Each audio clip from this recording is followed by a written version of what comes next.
Hello everyone, welcome to my channel. Today in this video I am going to show you step by step how to remove TikTok link from YouTube channel. Before starting this video, please subscribe my channel.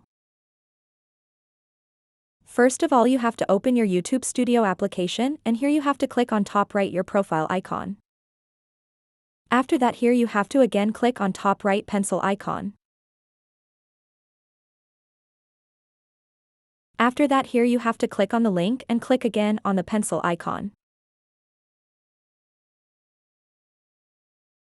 After that, you have to click on the pencil icon in front of your TikTok. Now here you have to click on remove in the right bottom.